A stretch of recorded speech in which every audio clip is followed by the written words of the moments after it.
It's the 25th of June. It's Thursday afternoon, going on 4 o'clock.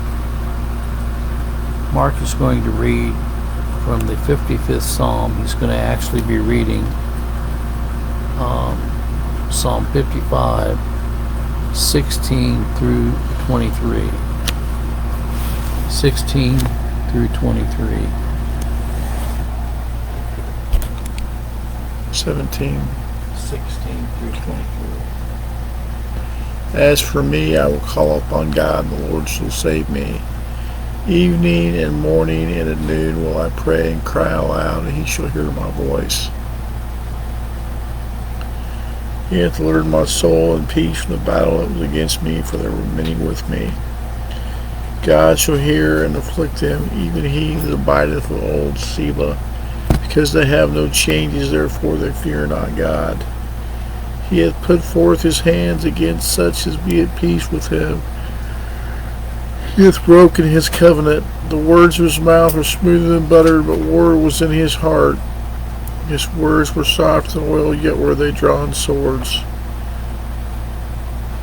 Cast thy burden upon the Lord, and he shall sustain thee. He shall never suffer the righteous to be moved. Thou, God, shall bring them down to the pit of destruction. Bloody and deceitful men shall not live out half their days. I will trust in thee. Thank you. This psalm is our answer to our enemies.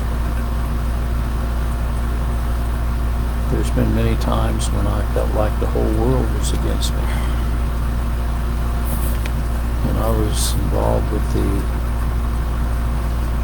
wrongful termination of myself for refusing to license and place children with homosexuals.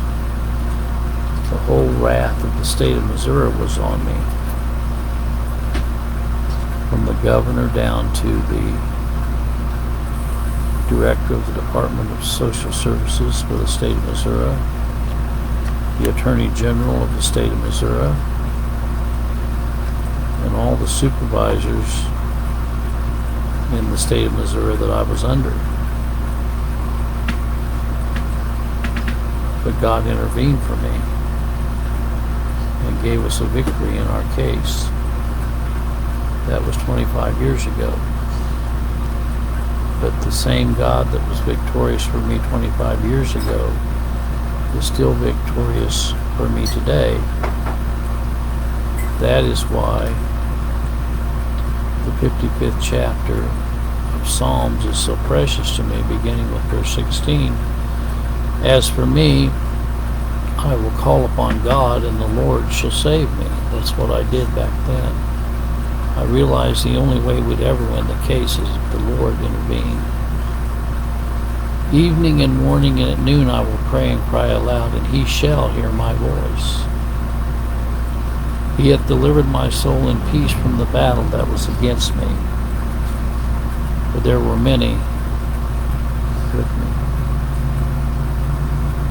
God shall hear and afflict them, even he that abideth of old Selah.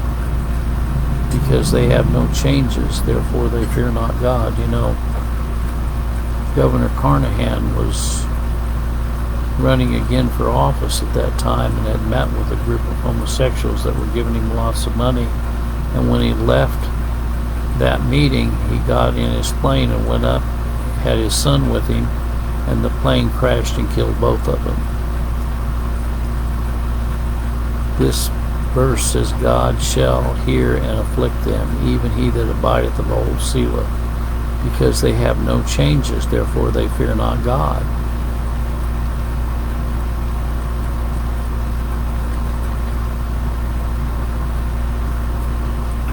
Those people's mouths were smoother than butter in that federal court case.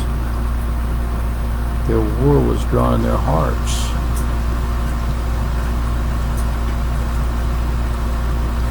You know, but it says, cast thy burden upon the Lord, and he shall sustain you. He shall never suffer the righteous to be moved. The last day before the decision of the court, I called my wife. I was very discouraged. I said, claiming victory over in the defendant's room. My wife said, "It's not over, Larry." I said, "You're not here." She said, what did God do at the Red Sea? He parted the Red Sea. Well, that's what he did that night. My supervisor got involved in some jury tampering. The gal that terminated me got involved in trying to persuade the captain of the jury to vote on her side of the aisle, and the captain of the jury got all upset because my supervisor had tried to be involved in jury tampering and went to the judge, and it changed the whole course of the case, and the jury ruled unanimously in my favor.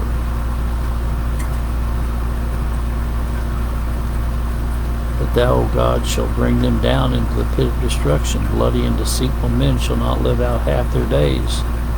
But I will trust in thee. A short time after, one of the supervisors over child abuse and neglect, his name was Mark Cheney. He was a flaming homosexual, and he had a homosexual partner. And shortly after the case was settled, I got a call from one of the former social workers that I had worked with, and he said that both him and his partner had both died of AIDS. And he had fought me bitterly in the case. In fact, he said in court, this is a quote, when they asked him to describe himself, he said, "I'm an in-your-face queer that gets angrier every day." That's a quote. He took what he said was AIDS-tinted blood and threw it all over the city council of Kansas City. They didn't even arrest him for doing it. That was 25 years ago. Can you imagine how it is today? But I want to leave this discussion with this. Cast thy burden upon the Lord, and he shall sustain thee. He shall never suffer the righteous to be moved. May the good Lord be with you this evening in a special way is my prayer. God bless.